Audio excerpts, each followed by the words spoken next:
ថ្ងៃនេះមកពីពេញមករកខ្ជិះដើម្បីយកស្លយកអីចឹងបងប្អូនហើយខ្ញុំមកនេះគឺមករកនៅតាមជើងភ្នំអីចឹងបងប្អូនតាមចកា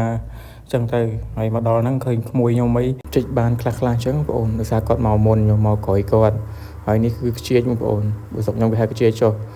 តំបន់បងប្អូនវិញគេហៅវិញដែរបងប្អូនលោវាហៅខុសគ្នាចឹងបងប្អូននិយាយរឿងខ្ជិះរបស់យើងបងប្អូនតើតែមានភ្លៀងខ្លាំងអីទៅវាដុះចឹងបងប្អូនតាមជើងភ្នំតាមចកាអីចឹងហើយនៅខាងខ្ញុំនេះគឺសវោ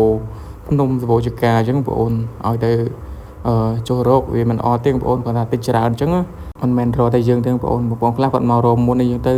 គាត់បានខ្លះចឹងទៅខ្លះទៅរកកន្លែងផ្សេងនេះអញ្ចឹងបងប្អូនវាមិនអត់ទេហើយឲ្យទៅរដូវភ្លៀងមុនដំបូងអីចឹងទៅគឺបងប្អូនគាត់មករកហើយជាយកវាដុះតែភ្លៀងមុនដំបូងហ្នឹងបងប្អូនអញ្ចឹងហើយបើយើងមករកក្រោយគេគឺអត់សូវបានទេបងប្អូនវាបានដែរបានសិច្រើនអញ្ចឹងហើយនេះរកមួយសន្ទុះមិញគឺបានប៉ុណ្ណឹងដែរបងប្អូនហើយនិយាយពីថាទេសភាពវិញគឺពណ៌បៃតងតាមជើងភ្នំបងប្អូនលៀងមុនដំបងវិញអញ្ចឹងបងប្អូនវាផ្លូវទៅច្រើនហើយនេះក៏ឃើញនឹងដដើមនាងបងប្អូនហើយថាតោះបានមួយពិបាករកដែរបងប្អូនហើយនិយាយថាភ្លៀងដំបងយើងតកើចេញបងប្អូនតកើអាហ្នឹងគេហៅថាតកើម្រះបងប្អូនស្រុកបងប្អូនមិនគេហៅតកើវិញហ្នឹងស្រុកខ្ញុំទៅភ្លៀងម្ដងបងប្អូនស្ពូនណាតកើហ្នឹងនិយាយថាតកើបរិះហ្នឹងបើយើងដើរជន់ឬក៏ប៉ះវាមូសចូលគ្នាហើយបាតជើងហ្នឹងឡើងក្រហមបងប្អូនហើយនិយាយទៅ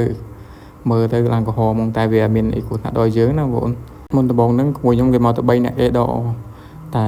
ប្រពន្ធខ្ញុំប្រវល់មកដកតែឆាប់បានអីចឹងមកជួយដកទៅបងប្អូនហើយបានឲ្យបងប្អូនមើលទេសភាពតាមជើងភ្នំថាស្រស់ស្អាតបែបណាអញ្ចឹងបងប្អូនហើយក៏ជាដកដៃខ្លួនទេបងប្អូនក្មួយខ្ញុំគេដកពីអ្នកបងប្អូនគេទៅខ្ញុំ3នាក់ទៅនិយាយទៅគេមកមុនគេបានច្រើន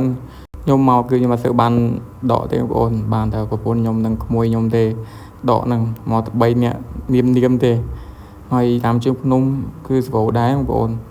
ខ្លះទៅតាមចកាខ្លះវាដុះទៅកន្លែងខ្លះវាអត់ដុះដែរបងប្អូន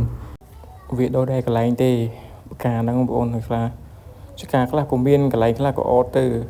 ចឹងពិបាកដែរបងប្អូនយើងចំចកាទៅវាគ្រាន់បើចាំកន្លែងអត់មានចប់ហើយដោយសារវាទឹកវាធ្លាក់ដល់អីចឹងទៅស៊ីសើមចឹងបងប្អូនពូជហ្នឹងតើវារៀបថាទឹកច្រើនបងប្អូនមកវាដុះហើយគឺផ្កាវាគឺយកទៅឡអីក៏ឆ្ងាញ់ដែរបងប្អូនយកទៅឡប្រហែលឡម្ជូរយកទៅត្រឡប់ខ្លាញ់អីចឹងទៅបងប្អូនឆាក៏បានដែរអាហ្នឹងគឺឆ្ងាញ់បងប្អូនខ្លះស្គាល់បងប្អូនខ្លះអត់ទាន់ស្គាល់អញ្ចឹងបងប្អូនតែស្រុកខ្ញុំឲ្យតែរដូវហ្នឹងគឺអត់ខ្វះទេរបស់ហ្នឹងបងប្អូនគឺសបោណា